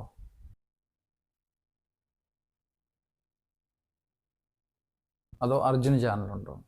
ഏതാ ശരി? അത് അർജുന ചാനലുണ്ടെന്ന് പറയുന്നതാണ് ശരി. അർജുന് ചാനലുണ്ട്. അർജുൻ എന്നോട് ചോദ്യങ്ങൾ ചോദിക്കുന്നു. അർജുന് ലക്ഷ്യമല്ലേ ലോകത്തിലേക്ക് എത്തിക്കണമെന്നുള്ളത്? അർജുൻ്റെ ഉദ്ദേശമല്ലേ ലോകത്തിൽ ഇതിനെ പ്രചരിപ്പിക്കണമെന്ന്? അത് ഞാനെന്ത് പിഴച്ചു?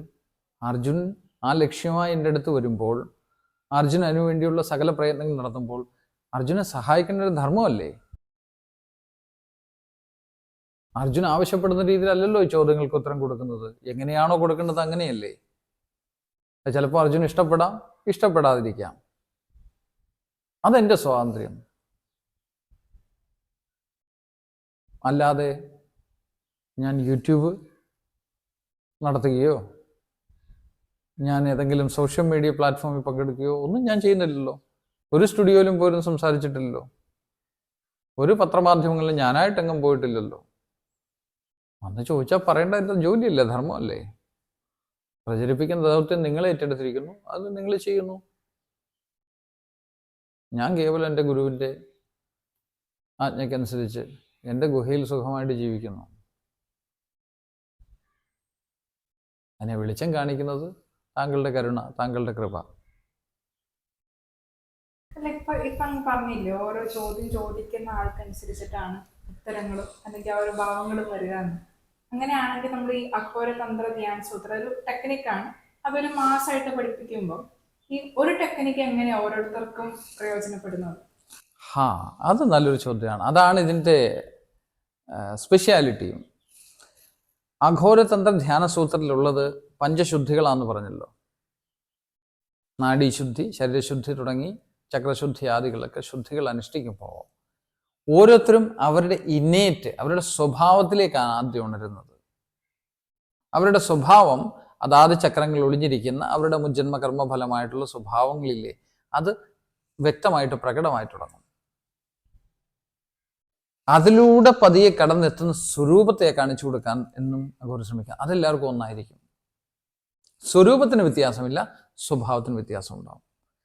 ഓരോരുത്തരുടെയും അവർക്കനുസൃതമായ ആ അഭ്യാസമായി അത് രൂപപ്പെടുകയാണ് ചെയ്യുന്നത്. മന്ത്രദീക്ഷ വേണ്ടവർക്ക് മന്ത്രദീക്ഷയും, പ്രാണനിൽ രമിക്കാൻ ആഗ്രഹിക്കുന്ന പ്രാണനും, അതായത് വിപാസന ഉപാസന ഒന്നു ചേർന്നല്ലേ ഈ തത്വത്തിലുള്ളത്, ഈ അഭ്യാസത്തിലുള്ളത്.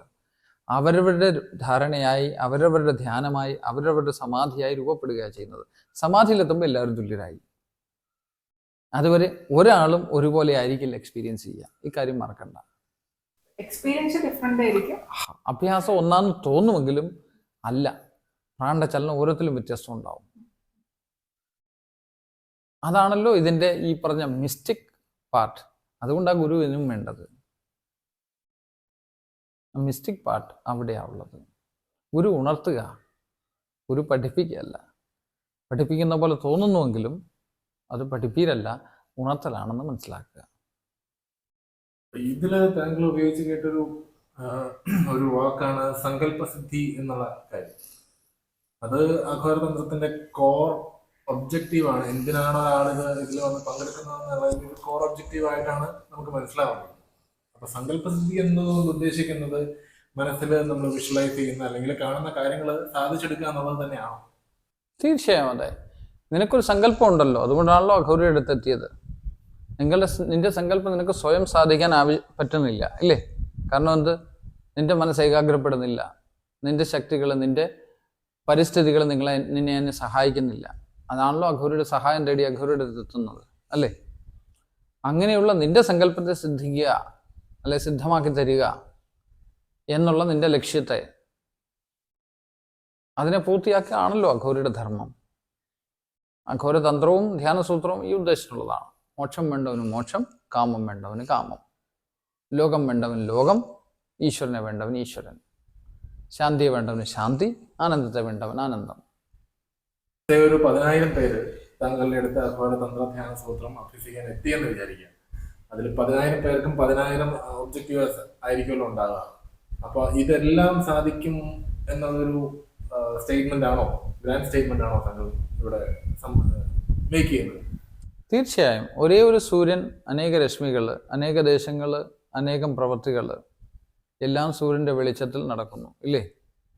എല്ലാത്തിനും ജീവൻ കൊടുക്കുന്ന, എല്ലാത്തിൻ്റെയും പ്രാണതത്വമായിരിക്കുന്നത് സൂര്യൻ. ആ സൂര്യൻ നിന്റെ മനതത്വമായിരിക്കുന്ന ഭൂമിയോടും ചന്ദ്രനോടും ചേർന്ന് നിന്നിലെ ചലനങ്ങളും നിന്നിൽ അനേക ഭാവങ്ങൾ ഉളവാക്കുന്നു. എല്ലാത്തിനും കാരണമായിരിക്കുന്ന, ആധാരഭൂതമായിരിക്കുന്ന ഒരേ സൂര്യൻ. എന്ന് പറഞ്ഞ പോലെ നിന്റെ ആഗ്രഹം എന്തും ആവട്ടെ, എല്ലാ ആശകളല്ലേ. അത് ലോകം നേടാനുള്ള ആശയാവട്ടെ, ഈശ്വരൻ നേടാനുള്ള ആശയാവട്ടെ, രണ്ടും ആശ തന്നെയല്ലേ? അതല്ലേ നിന്റെ ദുഃഖ കാരണം. ആശയം അങ്ങ് നിറവേറ്റുക, ആശയം ഒഴിവാക്കുകയല്ല, ആശയം നിറവേറ്റുക. ഇതാണ് സമ്പൂർണതയിലേക്കുള്ള യാത്ര. ആശയില്ലാണ്ടാക്കി തീർത്ത് ശൂന്യമാക്കുക എന്നുള്ള തത്വമല്ല. ആശയെ പൂർത്തിയാക്കി ആശയ്ക്കപ്പുറം കടന്ന് ആ ആനന്ദ തത്വത്തിൽ അഭിരമിക്കുക, ആ സച്ചിദാനന്ദ ബ്രഹ്മത്തിലേക്ക് അലിഞ്ഞു ചേരുക. ഇതിനുള്ള സിസ്റ്റം, ടെക്നോളജി ആണ് നമ്മളെ പഠിപ്പിക്കുന്നത്. അപ്പോൾ എഫക്റ്റീവ്ലി ഈ 10,000 പേരുടെയും സിംഗിൾ ഫയൽസ് എല്ലാം താങ്കൾക്ക് ആക്സസിബിൾ ആവുന്ന രീതിയിൽ എവിടെയോ ഉണ്ട്. ഇവിടെ 10,000 പേരൊന്നും ഇല്ലല്ലോ. ഇവിടെ ഒരാളല്ലേ ഉള്ളൂ, ഒരു സത്യമല്ലേ ഉള്ളൂ. അപ്പൊ സത്യം 10,000 ഇരിക്കുന്നു തോന്നുന്നു അല്ലേ? എല്ലാത്തിൻ്റെ ആശ ഈ വിശ്വ മനസ്സിന്റെ ആശ തന്നെയല്ലേ? ഓരോരുത്തരും വ്യക്തികളായിരിക്കുന്നതുകൊണ്ട് നമുക്ക് തോന്നുന്നു ഇതെന്റെ ആഗ്രഹമാണ്. അല്ല, വിശ്വത്തിന്റെ ആഗ്രഹം. നിന്റെ ആശകളൊക്കെ എന്തിനാ? ആനന്ദം നേടാനുള്ള നിന്റെ സാധനയല്ലേ ഈ ആഗ്രഹങ്ങൾ. ആഗ്രഹിച്ച് നടക്കാവരും ദുഃഖിച്ചു അവസാനം ഗുരുവിനെ കണ്ടെത്തി ആഗ്രഹങ്ങളൊക്കെ സാധിച്ച് നീ ആ സത്യത്തിലേക്ക് അലിഞ്ഞു ചേരുന്നു. ഇങ്ങനെയല്ലേ സംഭവിക്കുന്നത്? ആ സത്യം ആദ്യം ഇല്ലായിരുന്നതാണോ? അല്ല, മുമ്പേ ഉണ്ടായിരുന്നു. അതെന്തെങ്കിലും ഇല്ലാതാവുന്നുണ്ടോ? ഇല്ല, അതെല്ലാ കാലത്തും ഉണ്ടായിരിക്കും. പക്ഷെ ഇപ്പൊ അറിയാൻ സാധ്യമാണോ? അല്ല, കണ്ണ് തുറന്നിട്ടില്ല. കണ്ണും തുറക്കുക, കണ്ണ് തുറക്കാനുള്ള മാർഗമാണിത്. ആശകളൊക്കെ സ്വാഭാവികമായിട്ടും പ്രകൃതിക്ക് എപ്പോഴും നിന്റെ ആഗ്രഹം സാധിച്ചു തരാനാണ് ഇഷ്ടം. നീ അതിന് വിലങ്ങതടിയാവുന്നത്. കാരണം നിന്റെ സങ്കല്പം ഉണ്ടാകുന്നതിനൊപ്പം തന്നെ വികല്പവും അതിനൊപ്പം ഉടലെടുക്കും. സംശയം, ഡൗട്ടിങ് അല്ലേ? സ്വാഭാവികമായിട്ടും നമ്മളെ നശിപ്പിക്കുന്ന നമ്മുടെ സംശയങ്ങളാണ്. നമ്മളോട് മോട്ടിവേഷണൽ ട്രെയിനർ ഒരു കാര്യം പറഞ്ഞു, നിന്നെ കൊണ്ട് ഇത് സാധിക്കും. അവിടെ ഇരിക്കുമ്പോഴൊക്കെ നമുക്ക് തോന്നും, പുറത്തിറങ്ങുമ്പോൾ എന്നെ കൊണ്ട് ഇത് പറ്റുകയല്ല. Because we assessed our capacity the way we understand. നമ്മുടെ മെഷറിംഗ് ടേപ്പ് വെച്ച് നമ്മൾ വിശ്വത്തെ അളന്നു. അങ്ങനെയാണോ അളക്കേണ്ടത്? നീ വിശ്വമാതാവിന്റെ പുത്രനും പുത്രിയും അല്ലേ? വിശ്വമാതാവ് നിന്റെ ആഗ്രഹങ്ങൾ സാധിച്ചു തരാതിരിക്കാനാണ് ആഗ്രഹിക്കുക. വിശ്വമാതാവ് നിനക്ക് എപ്പോഴും നിന്റെ എല്ലാ ആഗ്രഹങ്ങളും സാധിച്ചു തരാനായിരിക്കും കൊതിക്കുന്നത്. പക്ഷെ നീ തന്നെ ഒരാഗ്രഹം പൂർത്തിയാകുന്നതിന് മുമ്പ് തന്നെ, അല്ലെങ്കിൽ ഒരാഗ്രഹത്തിലേക്ക് നിന്റെ ഊർജ്ജം ഒഴുകുന്നതിൻ്റെ ഇടയിൽ തന്നെ അതിനെ മുറിച്ച് അടുത്ത ആഗ്രഹത്തിലേക്ക് നീടും. അങ്ങനെ പല ആഗ്രഹങ്ങളിൽ നീ കടന്നു പോകുമ്പോൾ ആദ്യത്തെ ആഗ്രഹത്തിന്റെ സമയമാകുമ്പോൾ അത് സാധിക്കും. അപ്പൊ നിനക്ക് തോന്നും ഈ ആഗ്രഹം എന്തൊരു ഉപദ്രവമാണ്. ആഗ്രഹം നിനക്ക് ഉപകാരപ്രദമായിട്ടല്ല വരിക. ആ സമയത്തായിരിക്കും സാധിക്കുക. അത് നിനക്ക് ബാധയായി തീരും. അതുകൊണ്ട് ആഗ്രഹങ്ങൾ പോലും വളരെ കെയർഫുൾ ആയിട്ട് വേണം ആഗ്രഹിക്കാൻ. എന്റെ അടുത്ത ചോദ്യം അത് തന്നെയായിരുന്നു. ഇപ്പൊ ഈ വരുന്ന ആളുകളിൽ ഡിസ്ട്രക്റ്റീവ് ആയിട്ടുള്ള ആഗ്രഹവും കൊണ്ട് വരുന്ന ആളുകളും ഉണ്ടാവുമല്ലോ. തീർച്ചയായും ഉണ്ടാവും. എല്ലാവരും തന്നെ, എല്ലാ ആഗ്രഹങ്ങളും തന്നെ ഡിസ്ട്രക്റ്റീവ് ആണ്. കൺസ്ട്രക്റ്റീവ് ആയിട്ടുള്ള ഏത് ആഗ്രഹമുള്ളത്? അല്ല, ബോധപൂർവ്വം വേറൊരാൾക്ക് ദോഷം സംഭവിക്കണമെന്ന് പറഞ്ഞ ആളുകൾ വന്നാല് അതിന്റെ ഫലം അവരവർ ചെയ്യുന്നത് അവർ അനുഭവിച്ചോളും. അതിന് ഫലം ഉണ്ടാവും, അവരനുഭവിക്കുകയും ചെയ്യും. അപ്പൊ വേറൊരാളും അതില് റിസീവിംഗ് എൻഡിൽ നിൽക്കില്ലേ? ഈ വേറൊരാളെന്ന് വെച്ചാൽ നമ്മളൊരാളെയല്ലേ കാണുന്നുള്ളൂ. നമ്മുടെ പ്രശ്നം അതല്ലേ. ഇവിടെ നന്മയും തിന്മയും ഗുണവും ദോഷവും നമ്മൾ കാണുന്നില്ല. ഈശ്വരേച്ഛ നടക്കുന്നു. ഈ ഈശ്വരേച്ഛ അല്ലാതെ ഒന്നും നടക്കുന്നില്ല. Everything is perfect and wholesome. പൂർണ്ണമത പൂർണ്ണമിതം പൂർണ്ണമേവ അവശേഷ്യത്തെ. പൂർണ്ണം മാത്രം അവശേഷിക്കുന്നു. നമ്മൾ നേരത്തെ മുതലേ കേട്ടുവരുന്ന ഒരു കൺസെപ്റ്റാണ് ഈ പറയുന്ന വിഷ്വലൈസേഷൻ ആൻഡ് മാനിഫെസ്റ്റേഷൻ, അല്ലെങ്കിൽ അഫർമേഷൻസ്. ഇപ്പം സീക്രട്ട് എന്ന് പറഞ്ഞ ലോകപ്രശസ്തമായ ബുക്കും കാര്യങ്ങളൊക്കെ അതിനെ ബേസ് ചെയ്തിട്ടുള്ളതാണ്. ഈ നമ്മളിപ്പോ താങ്കൾ ഈ പറയുന്ന സങ്കല്പസിദ്ധി എന്ന് പറയുന്നത് അതുമായിട്ട് എങ്ങനെയും താരതമ്യം ചെയ്യാൻ പറ്റുന്ന ഒരു കാര്യമാണോ? എല്ലാം ഒരു കാര്യം പല രീതിയിൽ പറയുന്നത് മാത്രമേ ഉള്ളൂ. പക്ഷേ നമ്മുടെ അഫർമേഷനും നമ്മുടെ ഇതുകൊണ്ടും നമ്മുടെ സ്വരൂപത്തെ അറിയാതെ, നമ്മുടെ സ്വഭാവത്തെ തിരിച്ചറിയാതെ ഇതൊക്കെ റിസൾട്ട് ഉണ്ടാക്കുന്നതായിട്ട് കാണുന്നുണ്ടോ? 99.9% ആൾക്കാരും ഫെയിൽ ആവുന്നതാണ് കാണുന്നത്, ഇല്ലേ? 0.1% may be successful in this. പക്ഷെ കേൾക്കുമ്പോൾ രസമാണ്. അഘോരതന്ത്ര ധ്യാന സൂത്രം അത്ര എളുപ്പമാണെന്ന് ധരിക്കണ്ട. കാര്യം സരളമായതുകൊണ്ട് തന്നെ കഠിനമാണ്. കാരണം നമുക്ക് എല്ലായിടത്തും ഈശ്വരനെ കാണാൻ പറ്റുമോ? അത്ര എളുപ്പമാണോ അത്? കാരണം നമുക്ക് അങ്ങോട്ട് ഉൾക്കൊള്ളാൻ പറ്റണില്ല. അപ്പം അതുകൊണ്ട് തന്നെ ഇത് വെച്ച് കഠിനമാണ്. എന്ന് പറഞ്ഞ പോലെ മറ്റു പ്രയോഗങ്ങളൊക്കെ ഇതിനേക്കാൾ എത്ര കഠിനമായെങ്കിലും മനുഷ്യൻ പ്രയത്നിക്കുന്നുണ്ട്, എന്നിട്ടും എത്തിപ്പെടുന്നില്ല. ഇതിൽ സത്യസന്ധമായിട്ട് പരിശ്രമിക്കുക. റിസൾട്ട് കിട്ടിയില്ലേ പറ, you will get A result, that's guaranteed. Result എന്ന് പറഞ്ഞാൽ സന്തോഷമെന്നുള്ള അർത്ഥത്തിലല്ല, കാരണം അത് നിങ്ങളുടെ ആഗ്രഹത്തിനനുസരിച്ചിരിക്കും. നമ്മുടെ ഉദ്ദേശം നിങ്ങൾ സന്തോഷത്തോടെയും ആരോഗ്യത്തോടെയും ആനന്ദപൂർണരായിട്ട് ജീവിച്ച്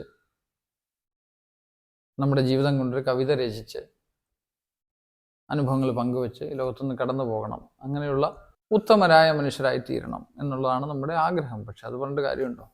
എല്ലാവർക്കും ആഗ്രഹമില്ലല്ലോ.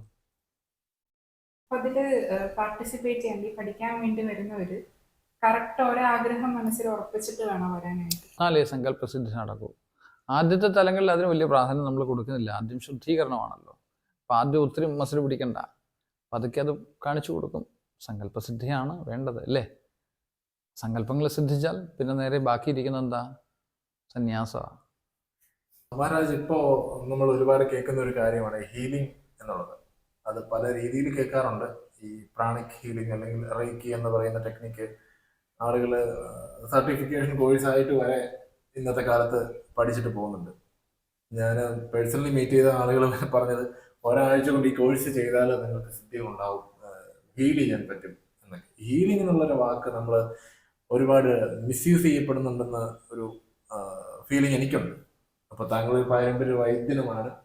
ഈ കാര്യത്തിൽ എന്താണ് താങ്കൾക്ക് പറയാനുള്ളത്? ഹീലിംഗ് എന്ന് അഘോരനെ സംബന്ധിച്ചിടത്തോളം,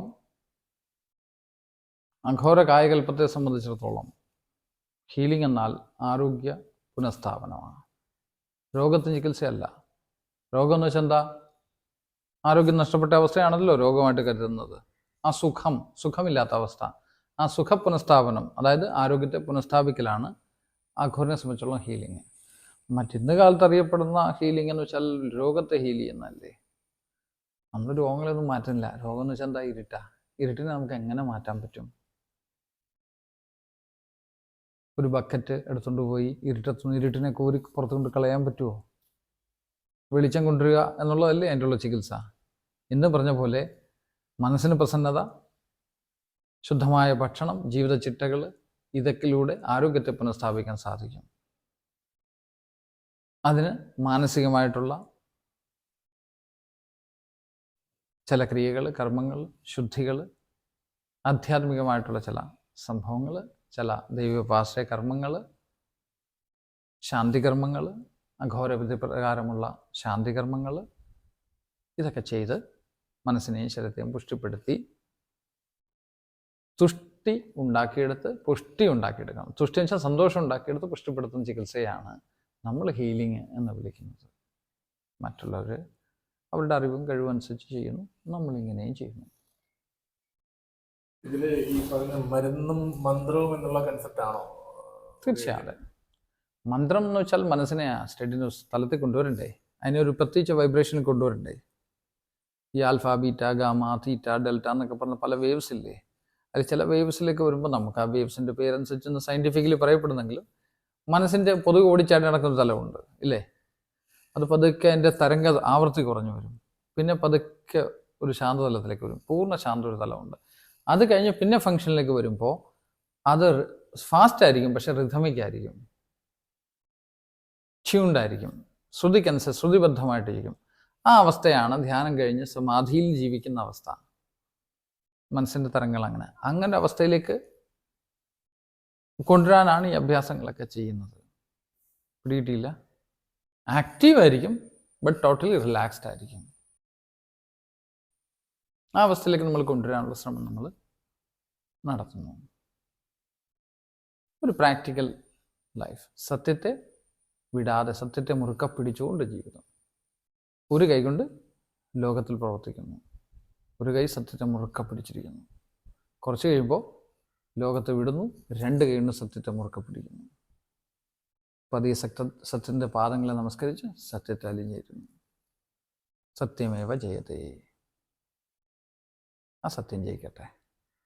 നമ്മുടെ ഒരു അണ്ടർസ്റ്റാൻഡിങ് വെച്ചിട്ട് നമുക്കുണ്ടാവുന്ന രോഗങ്ങളായിക്കോട്ടെ, ബുദ്ധിമുട്ടുകളായിക്കോട്ടെ, ജീവിതത്തിൽ ഉണ്ടാകുന്ന പ്രശ്നങ്ങളായിക്കോട്ടെ, എല്ലാം കർമ്മദോഷം എന്നുള്ളൊരു കൺസെപ്റ്റ് കൊണ്ടാണ് വരുന്നത് എന്നാണ് നമ്മുടെ ഒരു അണ്ടർസ്റ്റാൻഡിങ്, അറ്റ്ലീസ്റ്റ് എൻ്റെ ഒരു അണ്ടർസ്റ്റാൻഡിങ്.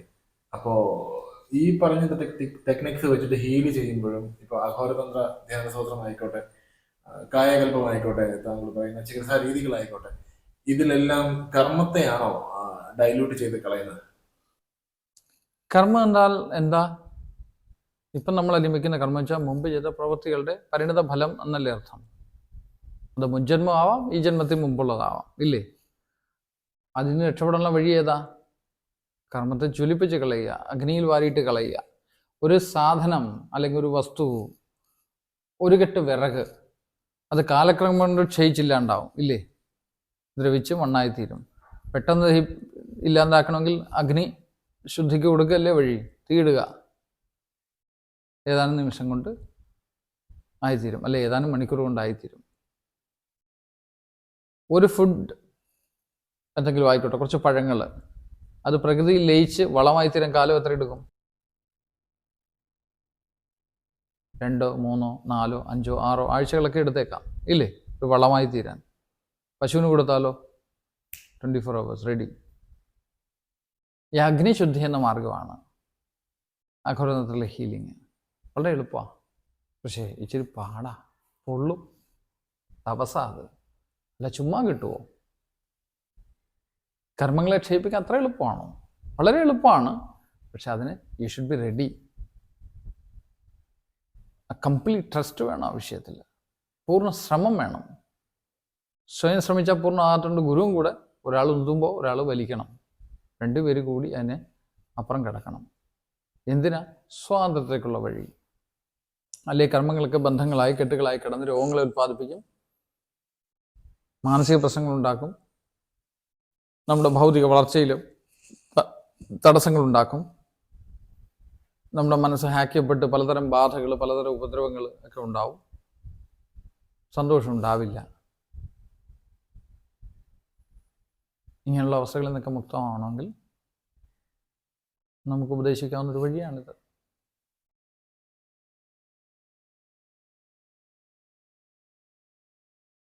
ആലപ്പുഴ ജില്ലയിലെ കുട്ടനാട്ടിലുള്ള മങ്കൊമ്പിലാണ് അഘോരി മഹാരാജിന്റെ ആശ്രമമായ ആനന്ധാം സ്ഥിതി ചെയ്യുന്നത്.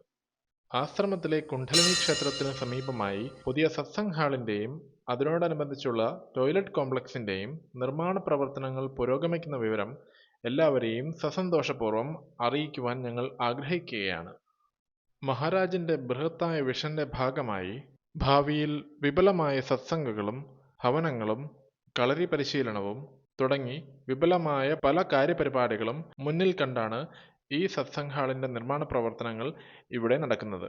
മാനവ നന്മയെ മുൻനിർത്തി മഹാരാജ് വിഭാവനം ചെയ്തിരിക്കുന്ന ഈ പദ്ധതിയുടെ ഭാഗമാകുവാൻ നിങ്ങൾ ഓരോരുത്തരെയും ഞങ്ങൾ ക്ഷണിക്കുകയാണ്. വരൂ, നല്ലൊരു നാളേക്കായി മഹാരാജിനോടൊപ്പം നമുക്ക് ചേർന്ന് നിന്ന് പ്രവർത്തിക്കാം.